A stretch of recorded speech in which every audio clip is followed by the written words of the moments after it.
Hello, everyone. Welcome back to the RationalInvestor.com's Daily Brief. Woohoo! Party! Woo, woo, woo, woo, wee, woo. Hi, everybody. Good morning.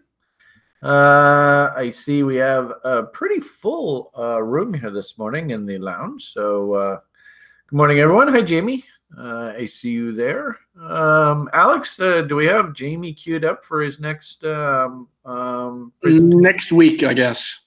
Okay, cool. Hi, Jamie. You want to say something? Strap yourselves in. He says with his very sultry UK accent. Anyway, good morning, everybody. Nice to see you here. No, enough of that nonsense. As you just heard just a moment ago, it's the mayor of Vienna and myself driving the bus here today together. In fact, I'm sitting on his lap as we speak. How you doing this morning, Mr. Mayor? Pretty good. Strapped in the seat, I guess. Maybe that's the word of the day, strap. We seem to say that a few times here. Strapped on, strapped in. I don't know. Anyway, Brian, here. Sorry. Anyway, Alex and I were talking a little bit before we got the show up and running here, and actually, I think we're looking forward to a really cool presentation by Alex on the hyperwave thesis and application of the concept. When do you think you might have that? Later on in the week, like Thursday or Friday or something like that? Yeah, depends on when Mr. Bear is going to be off to the races. Then I'll chime in. Awesome. So everybody look forward to that. We've got that coming down the pike. And as we just said there a few minutes ago, I don't know whether we were recording or not, but Jamie's got his FA presentation coming up shortly. So nice update there. Today is going to be a little bit of Brian rant. I'll just sort of do a quick summary of the broader market, some ideas that I'm chewing on in the stock market. Then take a quick boo at crypto. If we're really lucky, maybe this Gartley pattern is actually going to fire here, and we'll see a bottom in price here on the Bitcoin over the short term. But you can't put the cart before the horse. So yes, we are coming into levels, and I can imagine the traders are taking their shots here, but probably a good portion of our audience. Let's just be nice and patient, wait for the W's to come in so that we know that the bottoms are in. So, okay. So, and also too, I did see that we had a few requests building up. I don't know whether it's going to be in here. I see them. It's weird. Like I'll sort of surf on the site and see them in funny places. So, okay. So, yeah, we'll take a look at this Grin. And Beam. I'm not quite sure. Is Beam a crypto? We'll type it up. Take a look at it. But if I'm not mistaken, there's somewhere else that there are. Yeah, here we are. So on the daily brief, we also have this analysis queue. So we can take a look at a few of these. I think we've been looking at LTC recently. So I think that'll just be a review. But it's good that we just sort of stay on top of these requests. And then if anything, the days that Thomas aren't here, this is sort of our opportunity to talk directly to you guys and give you an idea of what at least I'm seeing on the charts. So without further ado, not going to talk too much news today.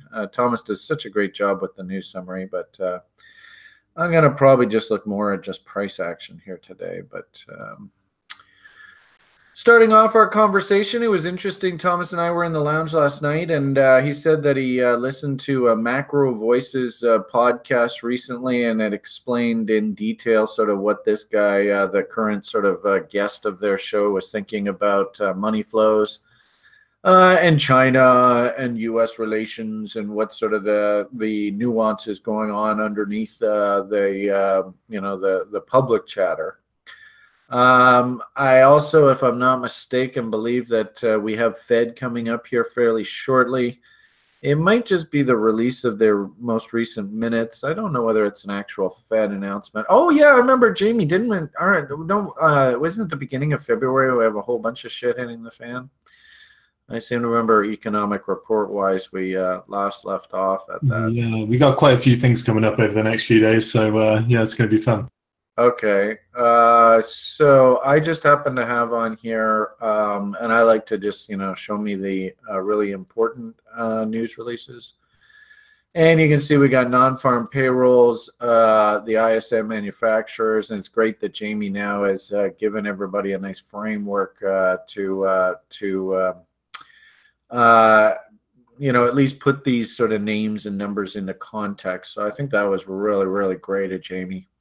So yeah, we got some big sort of market moving news events coming out here on the 1st, and the 1st is Friday. So that's coming up pretty quickly here.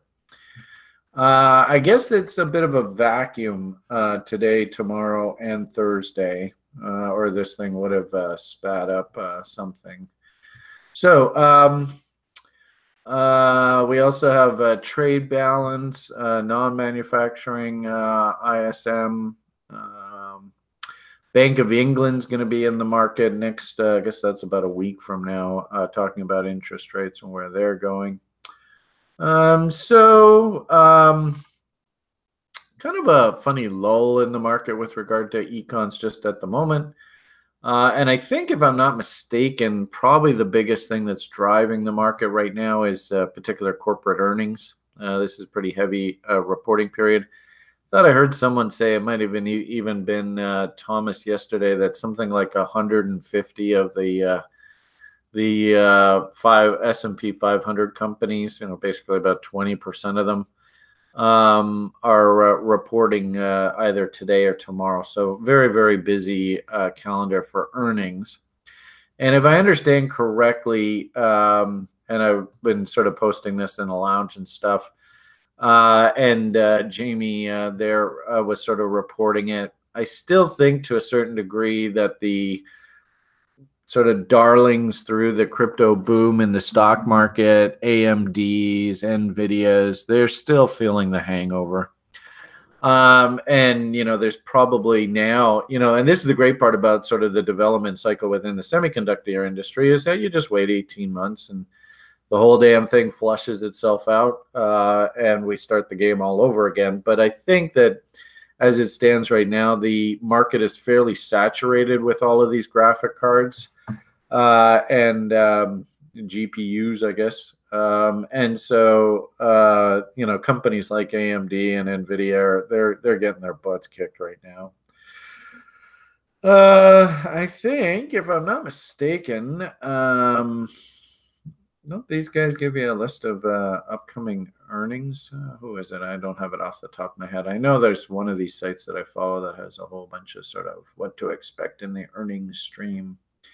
But it's not here. So I guess we can make the argument that, Intel getting beat up there, NVIDIA getting beat up, AMD now, I think today, is under the gun. So I don't think it should surprise us, but the semiconductors are a bit softer here today. Interesting to see the gold and silver index is surging to new highs here. And actually, Alex and I were just sort of talking a little bit about this earlier. Again, US dollar itself, I think, is sort of trapped in a trading range for the time being. I thought it was really interesting to watch this sort of mountain man play back and forth, boing, boing, boing. Hopefully you guys can sort of learn from, how pit traders, these guys like Mountain, I used to be a day trader with him. Every single day he's got a trade, so he's hunting these levels constantly. What I do find interesting, too, about this, though, is that we do actually have a fairly well-defined M that's come in on the US dollar, and really you could argue the market is just fighting like a dog at this level, which is sort of the original breakdown of that M. If it changes to a line chart, you'll probably see it a little bit better, yeah. down, up, little M up top there, and boom, boom, boom. So we rallied right back into, and actually just off of these clotheslines, you can kind of see that all we really did here was just rally right back into the underside of that trend line. You see that? And good old Mountain just said, I'm going to hit you and hit you hard. So, V bottom, V top, not really any clear direction here. And as we said, of course, we've got a whole bunch of data coming out here at the end of the week for the Americans. And if I'm not mistaken, I think there's something that the Fed is up to. I don't know whether it's just Fed speakers or speaking around the country. But obviously, if that data comes in strong, then don't be shocked if you see the U.S. dollar take off here and head higher. And, I could see, a window of maybe U.S. dollar weakness. Keep in mind, this thing has rallied an awful long way. There is the 2018 lows. You can see where the reload zone is here. I wouldn't be shocked if we saw the U.S. dollar have to come back down here. And maybe gold has a nice counter trend rally window. But, everybody, especially who's taken the education program, has to understand that as of this point right here, I have officially, of course, turned into a U.S. dollar bull commodity bear for the next 17 and a half years. That's an awfully long time, right? Could we have lots of back and forth in that? Sure. But the long and short of it here is we just went through a massive pivot in the market. And I know it's going to be difficult, and it's going to be choppy. It's going to be tough to see the forest through the trees. And I've made the argument repeatedly that if I was going to be investing in any hard assets, I really like the idea of investing in U.S. real estate here on any sort of weakness through this next anticipated recession. So we'll see how that goes. Only time will tell. It was interesting that we were, before we got going here, we were looking at this chart, and I was talking to the level oneers recently, trying to explain to them how, gold, if all the cycles have been normal, 1980 cycle, gold should have enjoyed a really, really big rally here. But this crazy thing, digital gold, cryptocurrencies came along and basically gobbled up a lot of the buying power that would have historically gone into the gold market. And it's such a good image showing that. If we actually just minimize good old Bitcoin and the US dollar here, hopefully everybody can see that, if I wanted to be a gold bear, is this the place where I really want to be selling my gold? Not really. I suppose we could A, B, C, D if this M's out and head down. But frankly speaking, what I think's happening, and I sort of was trying to explain this to Alex before we got going here, is I actually think that they're going to paint the gold as being in a rip-roaring monster bull, and all of the public is just going to go 100% 100x long gold here. But I actually think that what's going to happen here is they're going to be just taking the market up, get the public all rah gold. Hey, everybody's buying gold. And the irony of it all is it's actually they're going to be taking up into a window where, the smart money, the institutions are actually going to be saying, you want gold? Merry Christmas. Take all the gold you want.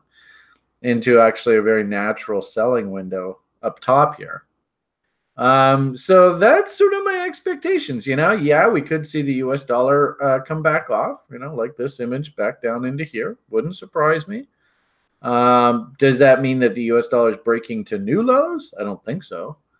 And then conversely, gold could very easily pop up into this range. But I don't know whether that's necessarily a new paradigm shift. We're now into a new gold bull market. I would actually argue that this is actually doing everything normal of sort of the end of the run, not the beginning of the run. we'll see how that goes. And as we saw on the gold stocks themselves, here is the gold and silver index. You can sort of see the same thing. What do you think, guys? Does this do the gold stocks have a bit of room to run here? I think so. If we do reload zones back up top there, look at all these juicy gaps on the gold stocks right up top here. You see that? So there's lots and lots of unfinished business up top there. And then notice Mountain Man is basically all these old peaks, right? So could we see the gold stocks enjoy a nice little window here as the US dollar sort of finds its base? Absolutely. Is this a new cyclical move, or I guess we'd say secular move into gold as sort of setting the base for the new paradigm going forward? I don't think so. I think this is the end of the move, not the beginning of the move. But that's good old Brian. And the great part about the market, right, is everybody has a vote, right? Everybody's you just vote with your pocketbook. I very rarely ever met anybody who's right 100% of the time. But I'll tell you, if we can get, and keep in mind, that's going to be a very big rally in the gold price, right? Where is our gold price chart? Where are you? Crude, Canadian dollar, gold. Here we are, way over here. If I zoom out to like a weekly chart, probably get some numbers for you to work with here. All right, you can see, we used to call it the Leanne James setup. So awesome. I hope she's doing well. She just had a baby. 1, 2, 3. Break. Hunt for that first market structure on the other side of the break. No W, no W's. Oh, there's an M, no W. W! Sorry. If you're not awake now, you should be now. So, we could make the argument nice Leanne James set up there. It wouldn't surprise me. And, just setup-wise, who can tell me what's the tool you're supposed to use just to not be greedy, but just be nice and conservative and consistent as a price target? Any ideas? Gan Fitty. Joshua is now an OG on the site when he starts using the Southern California slang. You gotta work the word rad in there somewhere, dude. That's so, and it was so cute because when I was down in LA, we ran into a guy who went to high school, and one of the high schools that I used to go hang out with, and he was from Redondo, and it was so cool talking to him because they have such an interesting sort of drawl. And I don't know whether it's just people from Redondo, but it was so cool. And then, of course, hanging out with Joshua, and it just took me back. It was so fun. So I haven't heard people use the word rad in forever, and it was so cool. That was like one of the first words that came out of Joshua's mouth when I got to LA. I thought that was so cool. So anyway, now Brian's just being a blabbermouth. So if we were going to be hunting long setups, and I don't know whether you take this W or not, but that's basically what the Leanne James setup says. And you're risking against these lows. Of course, it's so zoomed out, it's awfully tough to see here. Something like that. And we use the 50% level as our target. And that's going to produce, well, that's a 4-to-1 risk reward. Not bad. So hopefully, I think, to me, that's sort of what I see developing here in the gold market right now. I don't necessarily think we're going to go to new highs, but the bull's definitely driving the bus right now. I'm not going to argue that. So I think, if I'm not mistaken, these highs were 38.2s, which is such a great example of, yeah, look at that, right on the nose. So this is such a really, really good lesson in Ray Burchett. We like to call him Ray Barbecue on the site, where you got to let this 38.2 resolve itself. before you make any grand decisions. And you can clearly see that that's like some sort of neckline. In fact, we could probably even, just for fun, we could go something like boo.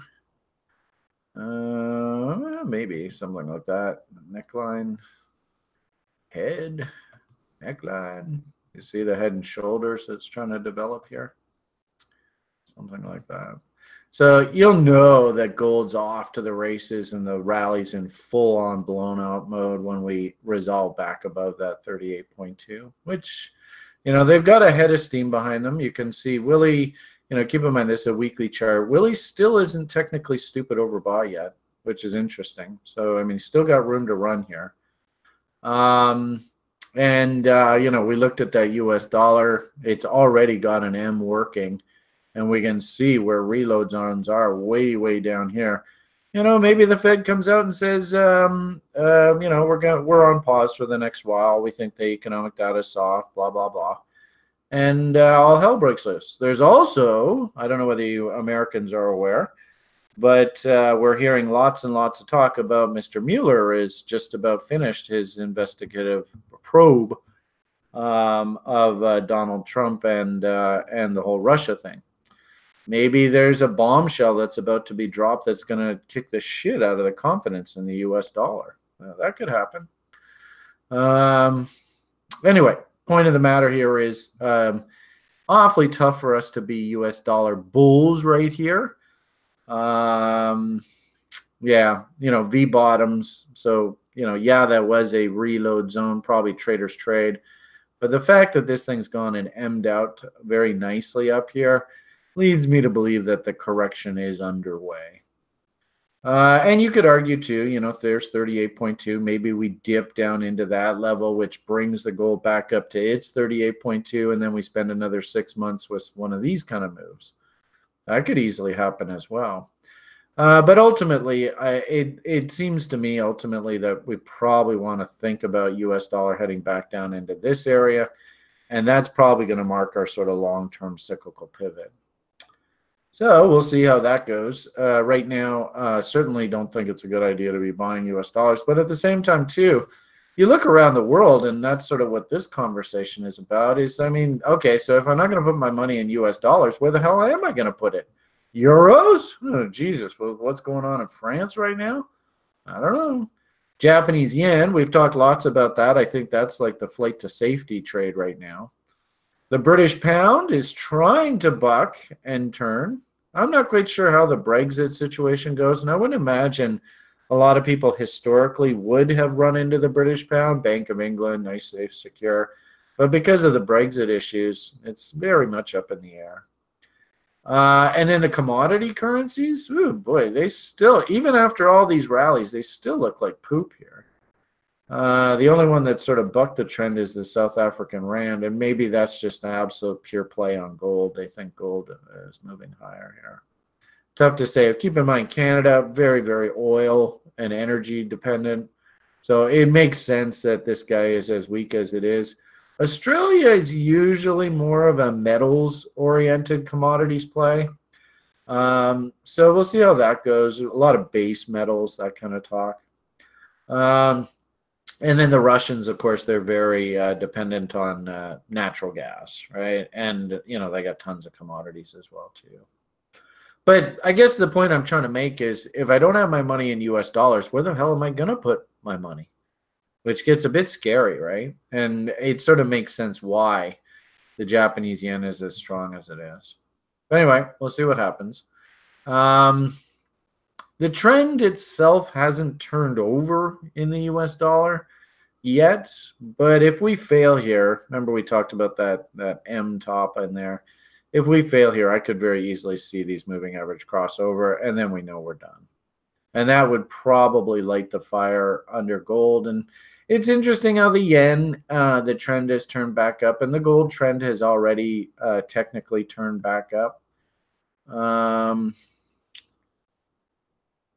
Right, a few weeks ago off of these bottoms we talked about. That would be that Leanne James set up there on the gold. Interesting to see the silver begrudgingly turn back up. professor of economics, still pointing down. So copper still hasn't really sort of gotten happy yet. And probably Friday's data and sort of Jamie's interpretation of what the, the actual manufacturing sector looks like, it's probably going to be the determinant of what happens here going forward. We actually used to have this old expression. I don't know whether I have it. I should have it for the level oneers here. Where is it? Over here. The gold silver index. Usually what ends up happening is when the economy is weak, gold outperforms silver. And then when the economy is really strong, silver outperforms gold. So this is 1 ounce of gold divided by 1 ounce of silver. So a higher number would imply that we're heading in gold's direction. A lower number would imply that we're heading in silver's direction. So, you can clearly see that we've been heading towards gold. And I think that sort of makes sense, especially coming out of the summer there. And is the economy going to roll over and break down? The market, to a certain degree, was trying to speak to us. But it is interesting to see. You can see the cute little M that's come in up top here. Can silver actually start outperforming gold? And if that's the case, then actually that makes a pretty good argument for the economy doing well, and stocks moving to new highs. It's interesting, on that note, if we take a look at the January barometer, sort of what we should expect for the year. January barometer guys are looking for an uppy stock market once we get through sort of the fluff of the sort of first month or two of the year. I still think that there's going to be a bit of a down here in February. Usually that's how it goes. Last year, market fell right out of bed in February. But as we sort of work our way through the year, I think stock prices could easily catch a bid here. And then into the end of the year, fall corrections. What does sort of the end of the year look like? What are the stock, prognosticators planning for the end of the year? It looks to me like the jury's still out. I don't see a rip-roaring bull. I don't see a rip-roaring bear. I just sort of see sideways. So anyway, the point of the matter here is that I could see the U.S. dollar come off here a bit. I could see gold and the metals rally here a little bit. And if we're really lucky, we actually see silver outperform gold, which means that the economy is actually doing okay. All right, where shall we go next? That's sort of macro talk. Is there anything else here macro-wise that I wanted to talk to you guys about? I think we'll leave it at that for now for today. I did notice, for whatever it's worth, we go back to 4 hours on this. I've noticed this happening a couple times here. The gold market put in this top, but there really isn't any huge economic news driving the market. And so as a result, that top failed. Nothing really sort of validated that top there. And I noticed that crude is kind of doing somewhat the same thing here. I do remember Mr. Tesla said that he hit this double top, which I think makes sense. But at the same time, too, remember, guys, I mean, trading's a fickle business. You're never going to be right 100% of the time. I really do like the idea of applying, the bot trade management rules to even things like 50% setups, just to keep you honest. So you try and minimize your losses. And in this particular case, I think you can see, especially when you get the 25 level, sets up the trade really nicely. So I think that makes sense. Market moved down to move stop to break even. Then market moved down to stop, move stop to trailing. And I think you could make the argument, on a break of these highs here, maybe it would be best just to hop off. And you can see we just rallied right back up to the original entry. And I suppose if you did hop off there and you were thinking about re-entering, you could have, and then this gets a little bit more advanced, but you could have hunted a reload zone off of this range. And since you already made a little bit of money on the this trade, right, hopping off maybe on a break, you can see the little inverted head and shoulders. If we drill down to like, say, like an hourly chart, you probably see that down there. Yeah, there it is. You see that little inverted head and shoulders? Whoops. So it went down, up. So there's your neckline, head, back to neckline, shoulder, breakout. So if we were using sort of the bot trading management rules on this setup, I think you probably should have hopped off somewhere in this area here. And then notice that all they did was they just counter trend rallied this thing right back up into reload short zones. And you probably heard me talk in the past about how wicks and tails like to be eaten and how I absolutely love candle body highs for trade location. And look at that goddamn trade location. Isn't that incredible? Can you guys see that? So, you know, obviously this is very advanced. I'm not going to say, you know, especially new people to the site, there's no way you're going to be trading like this. Probably, you know, for brand new people to trading, this is probably like a good year or so of hard work down the road to get to the point where you could actually conceive trading like this. This is psychologically extremely difficult. But holy free holies, that's ridiculous. Look at that trade level. Just insane. So, you know, take it for whatever it's worth. You know, I think that was a very natural counter trend rally. Reload zone failure, and the trend might actually just continue and work its way back down to the 50% level. But I just wanted to comment on the idea of, you know, using the bot trade management rules. There's an old rule in the market that just simply says, you know, try not to let a winning trade turn into a losing trade. That would really suck if you were up huge amount of money here and then in just one heartbeat, boom, you know, that you gave it all right back. But anyway, so, you know, that's this commentary specifically for you, Mr. Tesla. I know you're out there. It'd be interesting to see how you managed yourself through that trade. Okay, I think I'll probably leave the broader market at that for today.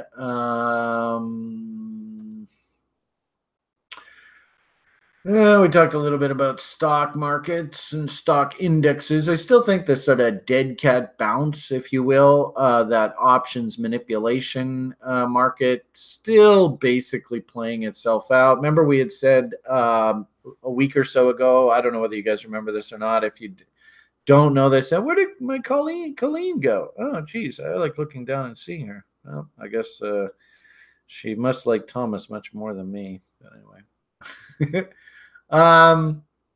We had said about a week or so ago that the semiconductors are the ultimate leading indicator in the stock market.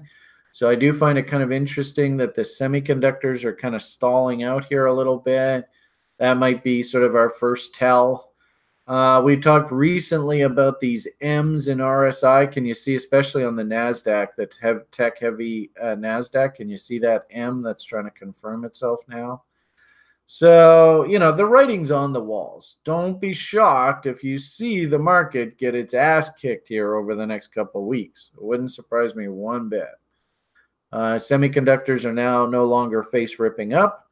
The news is out. Some of them are feeling a little sanguine. In fact, really cool illustration. Alex and I were looking at this because we were talking hyperwave before we started the show here today. And really, really good demonstration. And actually, Julian's got me re-recording the level 2 video. So I was working on the level 2 horizontal support and resistance and trendline module. And really, really good example. This was one of the high-flying semiconductors, 5G. Theoretically, Alex says that this is old technology, but I thought it was really interesting. I was listening on the radio. They said that these 5G chips, or is it chip? I don't even know what the hell it's called. But anyway, the 5G technology, they can actually charge their batteries through Wi-Fi. And all the talking heads were all like, woo, Wi-Fi. Oh, so no more need for plug-in stuff, right? But it was interesting how if we drew a high-low trend line, this was a low pivot here off of this consolidation. And obviously that's a high pivot off of the breakout. If we play connect the dots, and a lot of assets that we look at, they love to do this. That actually works as a really good sort of ultimate upside target objective. And lo and behold, look at what happened yesterday. Isn't that incredible? I mean, this is the kind of stuff that you really want to learn, right? I mean, you tell me, if you had your order sitting there right on that trend line, you got your fill, would you be a happy camper? I think so. And then, of course, looking at this, we can start just drawing just simple fibs. If I actually wanted to be a buyer of this asset, I actually should be concentrating down here. So, I mean, look at the price difference. That's $115, and this is $75. That's huge. So, I was just personally trying to wrap my head overnight on around this potential hyperwave, and I don't even know if I've drawn the trend lines correctly. Like I said, Alex is going to do a presentation for us and teach us all how to do this correctly. But when I did the high-low trend line, I was absolutely shocked to see how the market just basically stopped right on that line. Really cool example. So, like I said, anecdotal evidence, AMD is actually violently lower here. And NVIDIA, remember yesterday, Thomas was like, yeah, maybe. But I don't know. They came out with some pretty nasty numbers and pretty nasty news. You can see NVIDIA's right on its knees. Intel, of course, gapped violently lower there on its earnings news. So, the irony of it all here is that the market is trying to speak to us. The question is, are we listening? Maybe we've gotten to the top of hyper waves, and those kind of insane parabolic moves are done. And then some of the laggers, they're actually quite negative right now. So be careful about chasing any new buying in the stock market just over the short term here, guys. Like I said, the only area of the market that actually looks very ripe right now are these crazy gold stocks. Look at Agnico Eagle now. He's breaking out here. So, not quite, but trying to break out. So, and then, I can't really consider buying this stuff in here. It's a little dangerous. I don't really see my setups. Remember, we want to try and have 3 really solid reasons to take a trade.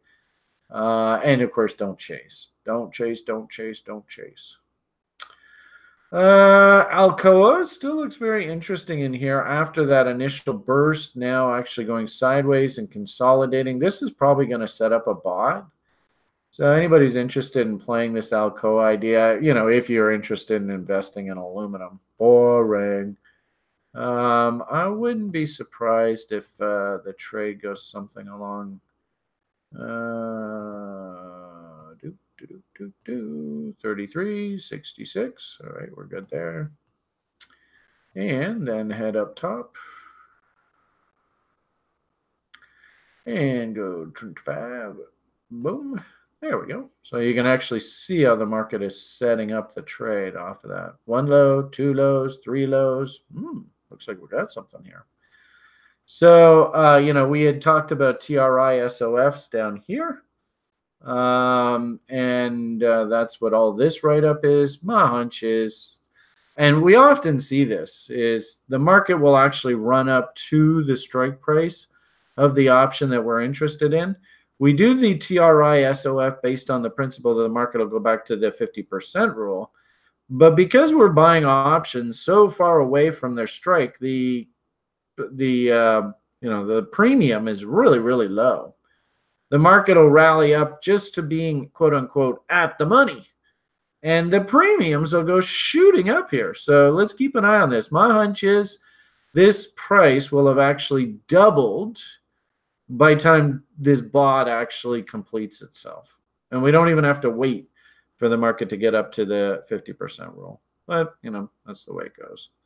It should be a really, really good working example for you on this Alcoa of is a TRI SOF in action.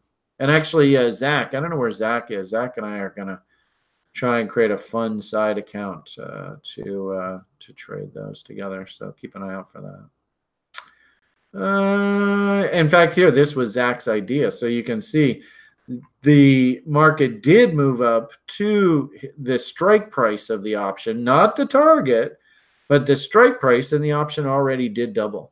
And it was so cool. He found a TRI SOF on a little pharmaceutical stock that was like trading 23 cents a share. And I couldn't believe there were still options listed on this damn thing. And the damn option is already tripled.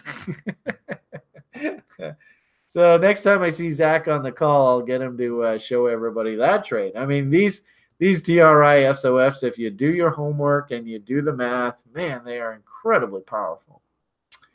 Okay, let's keep moving forward. Pot stocks looking a little heavy now. I hopped off on my pot stock, and I don't know where it's sitting, 174 right now. I hopped off basically at scratch. I think it got as low as 160 this morning, so I think I'm content that I just sort of walked away. Some of the high flyers are also coming back down to earth here a little bit. I don't really have any trades here per se.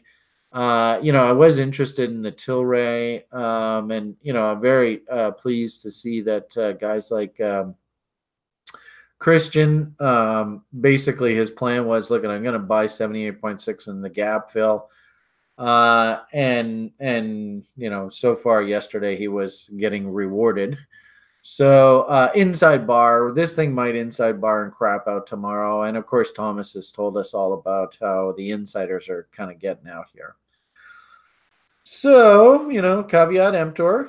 I suppose if you are a bull, there is the original W right there. So we are basically sitting right at that level. Step right up and place your bets. I'm not going to be doing anything on this. Jury's still out. And, if I'm expecting to see the stock market come off here in February, this is the fluffy part of the market. I wouldn't be surprised if some of these high flyers have to give back a little bit of this if the stock market comes off and the fluff comes out of the market. Now, this is interesting. This was one of my VCIM names recently. I think I told you about him. The guy is an old VSE pro and stock promoter. And his little name is actually, insiders all got their stock at 6 cents a share. So when I see that, of course, I think it's critical in this kind of environment. You must have some sort of anecdotal evidence that you are long where the directors are long, or this market could just tear you a new what. So if anything, that's one of the reasons why I'm a little leery about the pot stocks and, specifically that Tilray, if we see insiders are getting out, not getting in. But I thought this was fascinating because it sure looks to me like Mr. Edie's trying to turn his stock back up, and somebody actually stepped up and bought here. Moving averages are trying to cross back bullish, which you don't see every day, so something's going on there. If you want to join me, throw your stink bid in at these gaps and just be patient, and if you're lucky, you can get a nice juicy fill here. I'm long from 6, like I said. I think there's a lot of money to be made to the upside, but more importantly, who best is going to know that a commodity has actually turned the corner than the people who are in the business? The stocks are ultimately the best leading indicator of any commodity. So the fact that this guy's actually catching a bid here, and he actually has put in a little bit of a bottom, leads me to believe that, hey, maybe crypto's got a shot here. I thought it was interesting. This little guy here, he jumped up violently off his lows. It's sort of given back a bunch of that gain recently, but still, we're not making new lows here. All they're doing is just backfilling this right now. Lots of talk about where the insiders are long stuff. Again, if I'm going to be long these names, I really want to make damn sure that I'm long where the directors are long. DMG. I don't know whether I know that one or not. DMG. There's DPW. Is that another one of those? Is that a crypto stock? DMGI is a symbol. I was watching. Remember, Tim Draper said that he was getting into a stock. He was getting into what the hell was it? One of these stocks. This one here. This Rebonds Holdings. So if you're interested in crypto stock, in fact, actually, you can see the cute little W that's trying to come in here. I think if this thing can recapture and hold these lows, right, and can recapture this $1.72 high, I think there might actually be a nice little play there. And of course, you can see, holy Jesus, somebody's been buying like the dickens here. So let's keep an eye on this name going forward. And then you said there's DMGI. There's so many really interesting looking stocks out there right now, I gotta tell you. Maybe we don't need this. DMGI. Let's see what you got here. DMG Blockchain Solutions. There's a name. Woo! Yeah, so here's a good example. Hopefully everybody can see the little W down here. Boom. I would imagine, how many shares are out on this, Jamie? Do you know? There's a little bit of a gap here, so I suppose after the party's over, they'll probably have to come back down. But yeah, you can see through the beginning of the year, probably, and actually this is a really typical sort of VSE kind of play, where, right out of the gate, beginning of the year, these things catch a bid. So, in a weird sort of way, these stocks are actually trying to talk to us here, And, we've been going on lately about, is Bitcoin bottoming? Oh, what's going to happen, right? So, I don't know. We got to listen to these little crypto-related stocks. They're trying to talk to us. DMGI. If it's light, I'll be interested. If it's heavy, no thanks. Survey says 93 million up. This is like that PW, I think it was. A little bit heavy. Actually, here we go. 72 million shares out. A little bit heavy. But it's interesting. Oh, I guess there's 93 in total, and there's 20 million in escrow. So you probably want to find out when the hold comes off of that. That could be trouble. Megawatt Bitcoin mining contract. Interesting.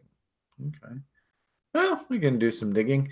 Is this guy related to that DPW? Because I'm still keeping an eye on that DPW. It's just, I mean, look at this, guys. This is like a trader's paradise here. So like Jamie's stock left a gap down below. Look how we've come back down, filled in the gap. And can you see the W that's trying to form here? So, you don't know if it's going to or not. Nobody ever does. But down, up, down, breakout. And there's actually a nice little inside bar reversal there. So I might take another whack at this guy again here. If we can get back up through 10 cents, I think I might take another shot on him. So, it again, this to me looks like the market's actually trying to speak to us. If we can't get back up through here, we fail through the floor, then I think it probably suggests that, we're back in the pooper. If we can get back up through 10 here, then I think there's room for this thing to rally. It might happen pretty damn quick. So if anything, what we should probably do is put an alert on this for that level there. And, if a lot of times, unfortunately, in the stock market is the damn stock will just gap higher. But, if you're going to be a buyer in this thing, this looks very close to getting attractive. So we'll keep an eye on that guy. Okay, and then uranium, looking pretty good. We haven't talked too much about uranium lately. Little Denison we picked up in the low 60s, sitting at 70. My little aggregate stock looking awesome here. In fact, very close to a double for me there. And our little exploration stock is kind of in the pooper right now. If you wanted to join us, you can actually get in lower than what James and I bought this stock at. But all intents and purposes, of course, where is the W's? If this thing gets back above 30, then she's probably off to the races. So, you want to watch for a cute little W or something in here to join me, feel free. You know where I'm long. So, and I see Kamiko is rocking it here too. So they must have come out with some half decent news there. Okay, I think I'll probably leave the stock market at that. There's tons of names I'm very interested in. VCIM, all that kind of stuff. And I've been shopping away here, shopping broccoli through December and early January. All right. Well, let's now switch gears. And there was something else I wanted to talk to you guys about before. Oh, well, I guess we'll leave it for today. No, let's just hop on over to crypto. Crypto. I suppose we ought to say, ooh, hello. What's going on here? Something perking up? Oh, that's the Phoenix quote. Yeah. Okay, so, and I just like it because Jamie likes to poke fun at me, so I like to listen to Jamie sing us a beautiful song every morning. Bitcoin, tastes great. Bitcoin. Thank you, Jamie. Our intro of late, where do we want to begin? Once upon a time in a land far, far away, unfortunately, we still have this sort of downward pointing channel here on Bitcoin. We can't really get too bullish until this resolves itself. I was pointing out to people, though, in the lounge and stuff that, ironically enough, as bears go, this bear is actually getting a little bit long in the tooth now. We're now into the 13th month, and typical bears usually last about 18 months. So, we really ought to go through a consolidation period before we, quote unquote, break out. So, who knows how that's going to play out. But if anything, hats off to all of you for being as, patient and disciplined as you are.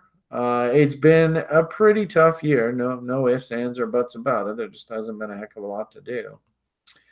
I think, for whatever it's worth, we're a hell of a lot closer to the bottom than we are the top. Could we have sort of one more washout? And I kind of noticed that on the monthly charts too. That kind of jumped out at me. That if we do EB equals CDs, boom, boom, boom, boom, then that projects a test of this original trend line down here. And that's sitting at about 23, 24, 2,500 bucks, right? Which would be this breakout level here. And of course, there's lots of these things going around the site lately of Goldman Sachs. Thomas was showing us yesterday. They ultimately are looking for, $2,000-$3,000, which ironically enough is basically the exact mark that they called the buy from about a year and a half ago. So, we do have to understand that that's all the backdrop going on. And until we actually see W's here, you have to still be thinking and leaning down. I mean, it sucks, but it's just the way that it is. So with that backdrop, did see a couple interesting sort of little pieces of anecdotal evidence that maybe we're trying to pivot here. Of course, where's the best place to show you this? Yeah, probably off this stamp chart. This is harmonically what we call a Gartley pattern when we come down to 61.8. In this case, it was 60.2, very close. Then also to which exchange are you looking at? Some are slightly higher, some are slightly lower. Then a rally back up. This should have been to like 78.6, 81.4. That's pretty close. I think the rule in harmonic land is these pivots can be within a few percentages of their numbers. to still be active. So we'll see how that goes. And then, of course, yesterday we dumped right into 78.6 here off of this stamp chart, and we've been sort of waffling in here. Good things. So we'll start off with sort of good things that we can consider that maybe we're pivoting here. First off, can everybody see the bear falling asleep here? Oh, we got this big high. Then volume came down a little bit of a high there, but then this high took that high out. So one high, two highs. All right, 1, 2. And then notice the bear volume really trails off. So this bar 16.96, this bar 16.1. So technically, actually, we can go 1, 2, 3, 1, 2, 3. So if we get a bear bar lower than this bar, to me it says that the bear's fallen asleep, and you can see that happen right there. And we just consecutively are making lower highs and lower lows in the bearish impetus. So I do believe that the bear is on pause right now, and the bear had the opportunity yesterday to come out, and if they really wanted to dump this thing, then we would have seen this be a big honking red candle. Sellers coming out in droves, break this pattern of falling asleep. But they didn't, right? I mean, this is the extent of the selling volume yesterday. So, and we've sort of talked about this recently, right? I mean, if you're actually bearish, this is a horrible trade location to be strapping on new shorts. The risk is actually to the upside now, not the downside. So I can understand that, maybe it's like people are like, yeah, Bitcoin's a piece of shit, whatever. Jamie Dimon, love him. But I can't hit the market here because the actual risk reward is skewed towards the long side right now, not the short side. Now, at the same time, we have to ask ourselves, okay, so that's what the bears are doing. What are the bulls doing? And notice we have this high from the bulls. Then we have this lower, but then we have this high. Lower highs. We would ideally like to see higher highs. And actually, for the trend line breakout model, in fact, maybe I can show you. Yeah, I think I even have it on here. This is the module I'm working on right now for the level 2ers to try and get the program more automated. But, here is the sort of ideal scenario for trend line breakout trade is something like this, where what you really want to see when we start breaking out from trend lines is you really want to start to see higher volume bars. So can you see how the volume bars, it's tough to see here, but this green volume bar is higher than this, which means that the push is up. And then the big breakout comes on this bar right here, where it just smashes all those old highs. The buyers are just taking over. And then notice, higher high again. More bulls. Woo, party! And then more bulls. Wow, I'm a party bull. Look at me. Right? And of course, that's when this thing goes absolutely nuts. So, and then of course, top of the market, you can actually see the bulls sort of disappear, right? They go back to sleep. So what am I, and you can see on this example, same sort of thing, right? So trend line break, the bulls woke up right here, right? And that's like right in this area. And then more buyers, right? And then, the market sort of tops out, the bulls go back to sleep, and then the bulls come back out and more buyers, right? So anyway, should be a good sort of anecdote of what bull markets look like. You got to have the buyers coming in. So where am I going with all this? At the moment, we can see that, put you back. All right. You can see that nobody's really interested in right now.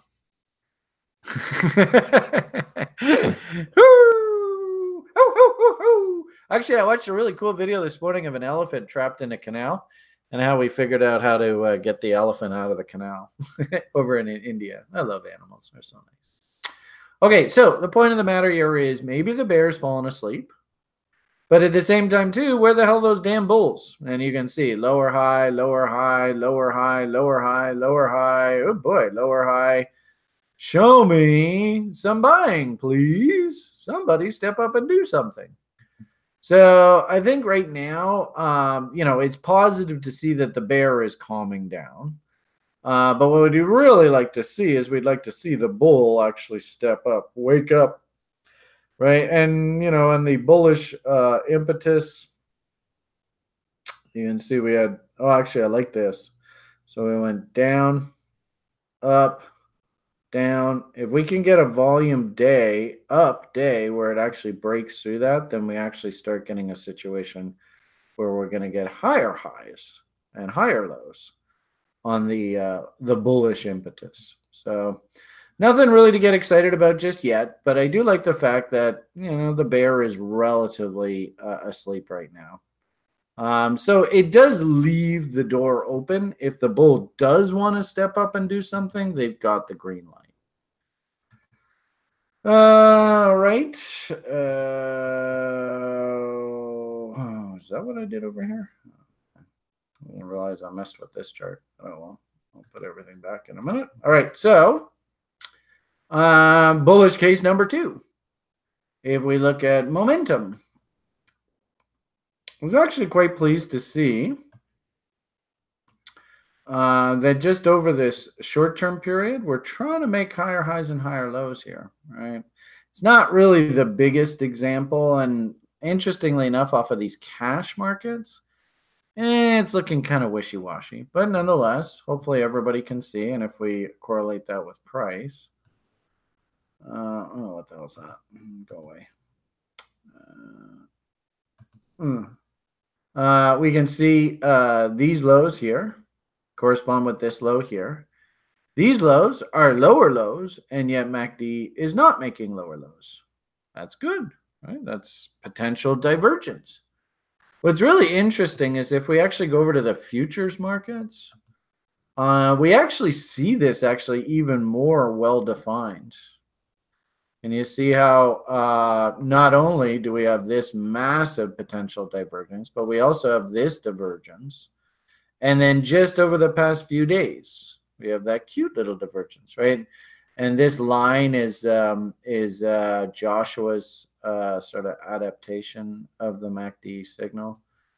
And it doesn't really work that well. I wonder why. There we go. All right. So the line, if seeing it off the histogram is a little hard to see. Hey, Colleen's back. Nice to see you, ma'am. You can always use Joshua's line to see the M's and W's in the histogram, like so, right? Yuck, yuck, yuck. Oh, hello, little W. And interestingly enough, this high is actually, or this low is actually higher than that low. So something's brewing here. Still a bit early, right? And these lows here are off of these lows. And this low now, higher low, and price made a lower low. So like I said, there is something that could potentially be brewing here. And then the final piece of the puzzle, and this is sort of what, and I love Thomas for this because he's very, very good at being patient and disciplined and waiting for this. But who can tell me what we call Willie when this moving average of Brian's heavily modified Williams percentage R heads into the oversold zone? What do we call that? Stupid. Now, why do I call it this? Soup did. All right. Why do I call it stupid? Well, just try and remember, as a broker, right, I would always have my customers, because keep in mind they're the public and they act very public-y. They always would come to me and, be panic buying and panic selling. And I built this indicator just to try and help me look at maybe selling the asset is a good idea. Maybe it is. But maybe this isn't the best place to be a seller. And conversely, on the buy side, maybe buying Bitcoins is a good idea, but when the indicator gets up top here, and actually that's not the best example. Right up here, there's a good example. When the indicator gets up top here, maybe, going and throwing your life savings into this idea is not the best place to do it. So with that said, this doesn't necessarily mean that Bitcoin is a buy, although I can see a really nice tweezers inside bar reversal there just off the 4 hour. And we've got a cute little confirmed divergence now off the 4 hour. And notice too, we might even get like a Davo here. I don't know whether that's a W on Williams percentage R, but you can see the W that's trying to come in here on OBV. And again, on the divergence. Remember, I think I've told you guys this before. If you can find OBV divergences, wow, that's hugely powerful signal. So, I don't know whether this is going to confirm. It's very close. All we need is just some sort of like oomph. And if this W confirms on OBV, then what it really tells me, just like we were talking about before, the bears have gone. They've disappeared. They're gone. And we might actually enjoy a nice little counter trend rally here. So be cognizant of that, right? Divergence, OBV, divergence, public. All right. Thank you. UK trading view. All right. Anyway, so the point of the matter here is there is very small anecdotal evidence from crypto stocks that we're trying to pivot here. There's anecdotal evidence from the internals, and of course, like I said to start off this conversation, this is a really interesting location for things like harmonic patterns. I don't really expect, new people to trading, new people to investing, to be thinking about trading harmonics. They're extremely difficult. But what I would say, and, all of you probably have heard me say this before, is this thing called the reload zone. Right. So if we get down into green boxes technically are actually areas that we should be thinking about being a buyer. So, we are in a green box. I really don't like the idea of putting on new shorts here. I think that could be dangerous. We've got the smatterings of divergence building. We did hit this very important harmonic level, potential Gartley. This is actually a really great example of Hoag's principle of the volume profile. This just happens to be looking at this range. I mean, I'm not saying this is the range and, this is exactly what's supposed to happen. I just, this happened to come down into this range here back in the fall, and we've been going sideways for a while. All right, take it easy, Jamie. All the best. But in essence, Mr. Hoagland used to have a rule, and we used to always put on the charts, Mr. Hoagland. There's Hoagie right there. Oh, yeah, Mr. Hoagland. And actually, if you go and find his picture on the internet, he actually kind of looks like that too. So, but anyway, he would be a buyer below value. That's the area below this, or blue and yellow area down in here. And he would be a seller above value right up here. It's just classic sort of pit trader kind of trade. And interestingly enough, we actually have a rule that says that if the market can, leaves value and goes below value, and then can actually accept back into value, which would be right there. Maybe put in a W here, except I am now accepted back into value. 80% of the time, 80%, which is a pretty big number. 80% of the time, terrible drawing, we should go up and actually test the top of value. So I don't know if that's going to play out, but I could see that. And if this is a Gartley, then my hunch is we're probably heading up like up here area. And, we'll look back in hindsight and go, oh, wow, what a pretty W that came in. over time. So, let's keep our fingers crossed. At least we're finally, when we're sitting up here and we're like, oh boy, reload zone's way down here, so there's really just nothing we can do. And sure enough, boom, boom, boom, boom, boom, boom, boom, boom, boom, boom, boom, boom. All right. At least we're now at a spot where we can go, okay, well, this is actually an area where if the market really is going to bottom, this is the trade location where it should bottom. So keep your eyes peeled over the next few days. In fact, in yesterday's broadcast, Thomas and I were all about, Tuesday, Wednesday, London kill zones. So in a weird sort of way, today is Tuesday, I think, through today, tomorrow, we might even get, if we got a candle that actually, went like, boom, up here. What would we call this 3-bar pattern?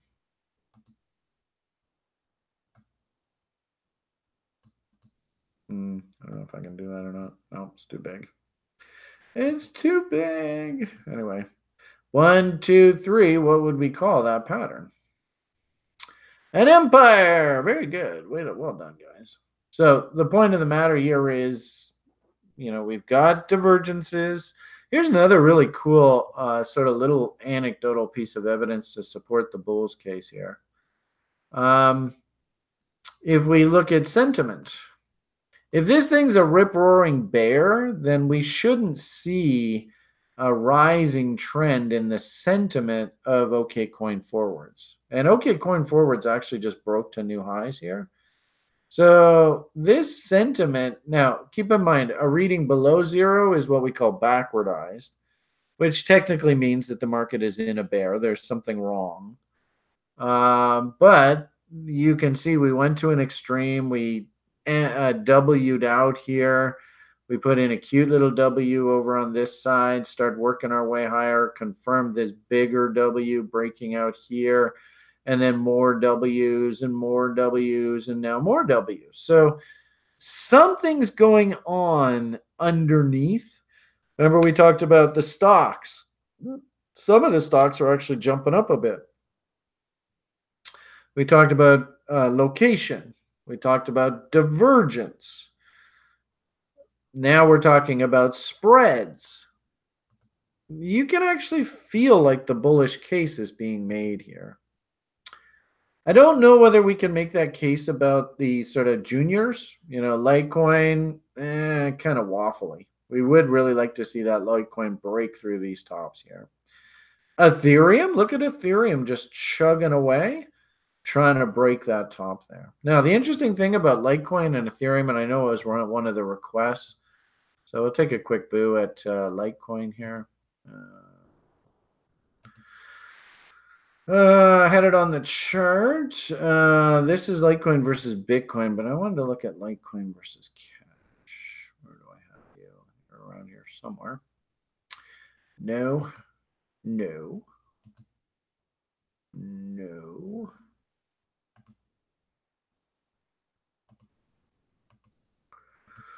No. Yes. Here we are.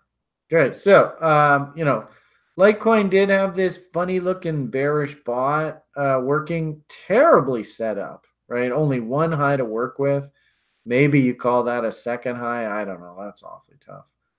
But look at what's happened here over the past, say, what is this, 4 hours? So 1, 2, 3, 4, 5, 6, 7, 8, 9. I call it 10 4-hour bars. So let's say the past couple days.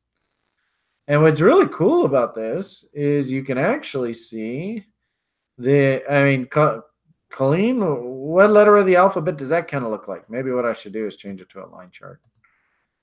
Can you see the W? Down, up, down, breakout?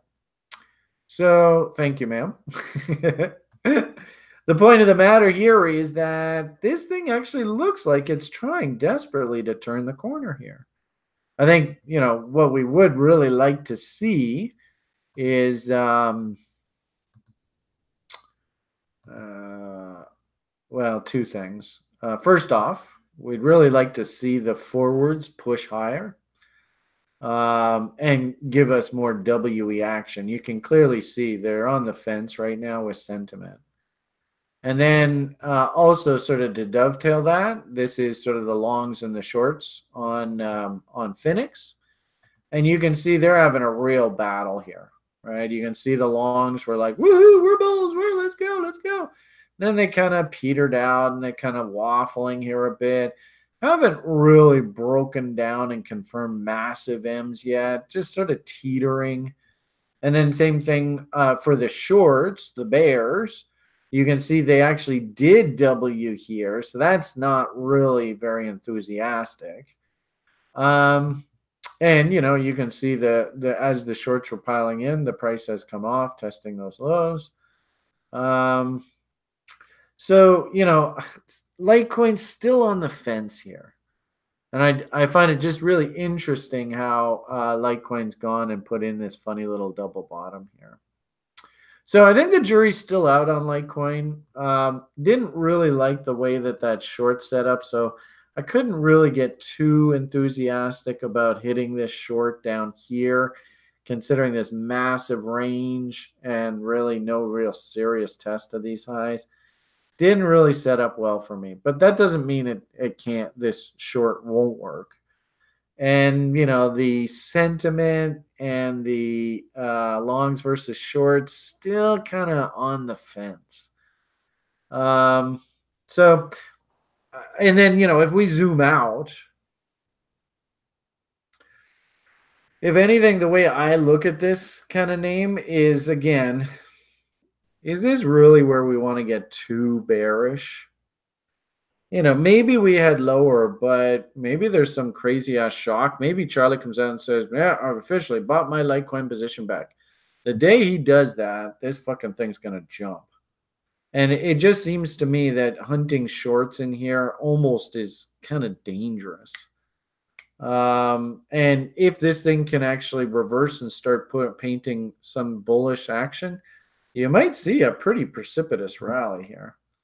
So I'm not really too enthusiastic about hunting shorts. What I actually like the idea is if these bear plays play out and we come right back down against these original lows, I'd actually really love to hunt like long setups and long ideas in here. But still on the fence. Very messy looking chart. And you can, like if we change this to like a daily, it might be tough to see with all this stuff. We'll just go. Can't we just go? Well, we'll just go boom, but then hopefully I can redo it. Is this the hallmark of what a bottom looks like? Ironically enough, what we actually want to see for sort of a bottom to be officially in is what we call a saucer bottom. We would ideally like to see it carve out like a bottom over this sort of wide period. So, I mean, it's not really the best looking name here on the books. But I really do think, and probably if we put on indicators, what do you think the odds are Willie is stupid? I'd say probably pretty high. Oh, not quite. Getting there. Pretty close. If anything, maybe you want to wait for Willie to get stupid before you start, thinking about long side. You can see how he got stupid down in here, which was that original bottom there. Probably if we change this to like a weekly chart, you'll see that a little better. Yeah, there we go. That's kind of the image I was thinking. So if I'm an investor of this asset, oh man, I've missed the boat. You're way too late to be a seller here. Kind of like down in here, and it's awfully tough to see. Oh, there we go. Right. This is a weekly price chart. You don't want to be a seller down here, right? If you're going to sell, wait for this up here. So sort of same sort of thing. I think this market is remarkably washed out. And unfortunately, this is the sad part about it is what do you think the public is doing and thinking in the market right now? They are selling. They are panicking. They are dumping. This hasn't quite turned back up yet. Still a little early to call bull there. As Colleen just pointed out, we want to see those weekly W's for us to know that the bottom is in. And if we change that to a line chart, you can see we're trying. Give me a nice close above on a weekly basis above $37. And I will tell you that I think the bottom is in on Litecoin, but it's not there yet. So hopefully we killed two birds with one stone. Now the only problem here is, can I get all those old levels back? I've really messed with this chart quite a bit. All right, just give me a second. What time is it? Oh my goodness, look how long I've been talking. Gee whiz.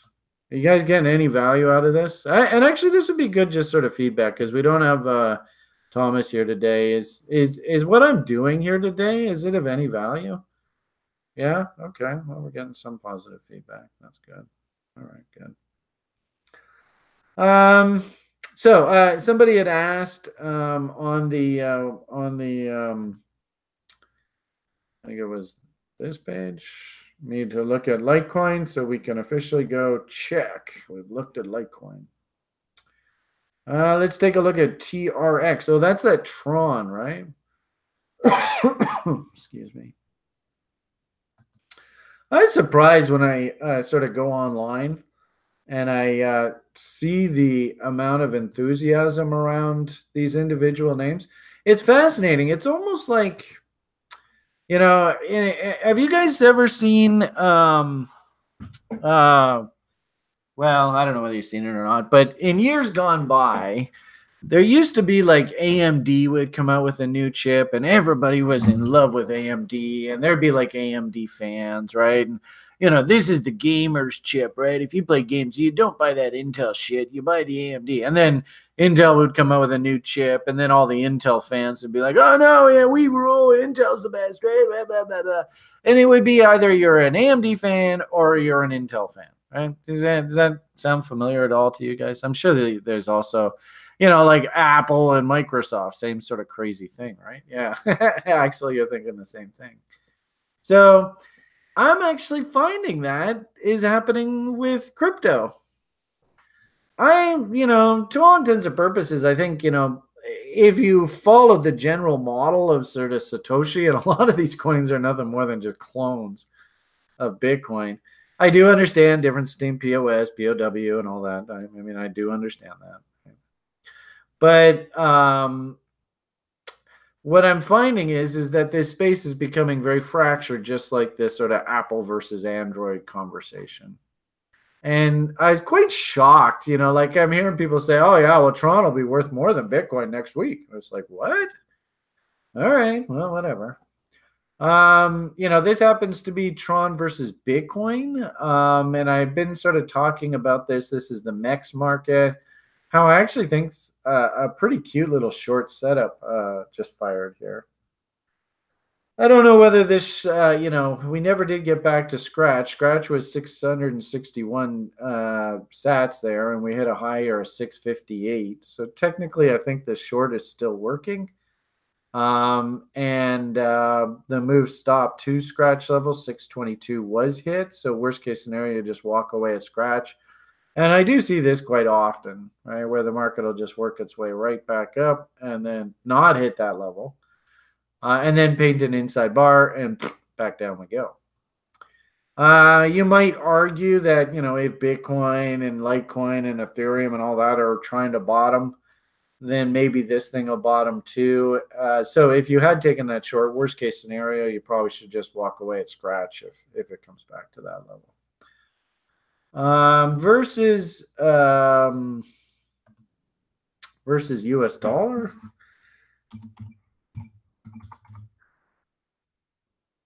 I wonder what has the most data. Maybe Binance. Okay, well, I mean, everybody, and you know, I've told you guys this before, especially with sort of Bitcoin kind of, you know, what the fuck is this thing going to do? Is it going to bottom? Whatever. I think it's really important that we hunt for W's in sort of US denominated. So, you know, everybody should look at this. Colleen should start seeing this crap in her sleep. Everybody should see that big old W there. And actually, there was even another little W right here.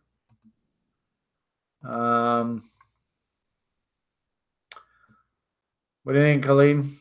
Can you see that? Down, up, down, breakout. So, and try and teach your kids this stuff, seriously. I mean, that's the irony of it all is as soon as you can understand what does an actual good buy look like, it doesn't change. It doesn't matter what asset it is. It doesn't matter what time, what decade it is. This is all about human psychology and the old James Clavell line, right? Times may change, humans never do. So, you should look at this and go, okay, I see exactly where I'm supposed to be long. And then also if we do things like, but I don't know whether this is going to work or not, probably not. But maybe if we go off of here to here. Yeah, so 1 high, 2 highs, 3 highs. So you have a test of a trend line. First market structure on the other side of the trend line, buy signal.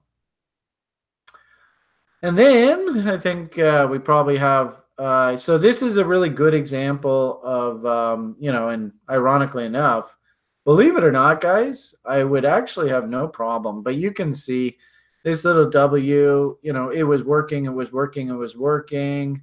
What is that price? That's 2 cents, hit a high of 3, and then she just crapped out. So, there's no guarantees with any of this shit, but W's work good 60-70% of the time. And if anything, this is a really good lesson that if your first W attempt fails, don't lose focus, because maybe the next W comes in and this is the one where it rockets. I've seen that happen countless times. In fact, I was chatting with some people about sure. But then we have to ask ourselves, Colleen, what is and I don't know, you're in the education program, right? And I don't know whether you worked with us long enough, but what is and let's see if you guys can help or anybody else who's taken the education program. What is the very first thing that we want to think about if we're thinking about putting on a trade? And I've talked about this, at least a couple times, about Litecoin and stuff. What is the absolute number one we should always start our conversation with off? Thank you, Joseph. Always location is always number one. So, yeah, maybe there was an M that came in here through October. But you got to look at this price action and go, well, is this a really good place to be shorting? And in essence, you would have been like, woo, look how smart I am. And then, oh, fuck. So, if anything, I really don't like hunting shorts down at the bottom ends of trading ranges because this kind of shit happens all the time down here. And this is what I'm worried about for people that are getting aggressive hunting shorts on Bitcoin and Litecoin and stuff. They might just get run over. But anyway, location-wise, I do like the idea. And, our very simple, and I don't know whether it's a good idea to use that, but maybe if we just go off of clotheslines, what's our very simple tool that we use to try and help us find trade location? And for the level oneers, it's going to be your reload zones, right? It's just our basic concept. So you can see there's 61.8, there's 78.6. You see the W that came in off this 78.6 produced that rally. And really, you could even argue off of this entire range, I've noticed a lot of the venture cap stocks, and I see it also in crypto, that they love to pivot off of things like 88.6. So this guy actually went down and tagged 88.6 off of this range. And even had to come down further. But the point of the matter I'm trying to make here is that I think we can see the W's coming in here. I think the trade is on. And ironically enough, if I was going to use a target, I think actually I really like the idea of 50% rule. Did I ask you guys that earlier? That's cool, dude. And maybe I should wind this up. So why don't we finish off with Tron here? Then maybe we'll attack the next ones another day. So, if you had played these W's, and even the sort of less conservative one, the sort of simple one, that high was 1.75. So you really should have an order to sell half at double that price. So 175 times 2 is what, 34, 35, we'll call it. Does it make sense, guys, why the market stopped? Look at that high. 35.7. Son of a bitch. Do you see why now the market stopped its rally up on this candle here? And this is difficult for new people to understand, is that I'm not here touting something that's a big secret at TRI. This is like universal trading truths, that if you can get your asset to give you a free position, sell half on a double, then the pros will do that every day of the week. Because now, in essence, anybody who bought this W anywhere in here, on this event right here, they got their free position. Now they can be long Tron, no risk to them whatsoever. This is where I need to get you, Colleen, is to the point where you're buying these things, you're selling half on a double, and you have no risk whatsoever on participating in the name. And who knows where the hell this thing goes. Maybe it goes to the moon. Maybe it goes off the board.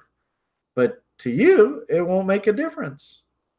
So everybody should look at this chart and say, well, it makes perfect sense why the market stopped there. That's almost an exact double off of this breakout. It's almost cliche. And so as a result right now, what I think is ultimately, believe it or not, and it's predicated on sort of the general health of crypto, that it actually almost looks to me, just sort of eyeballing this, that this is kind of like a head and shoulders pattern that goes like so. You can do to there. Something like that. And you can see that this is sort of a rising slope to it. And if we do get a breakout here, then we're probably going to shoot up into this 50% level, which would almost be sort of a booty boo. The head and shoulders target will be up there. Oh, look at that. It's almost perfectly aligned. See how that works?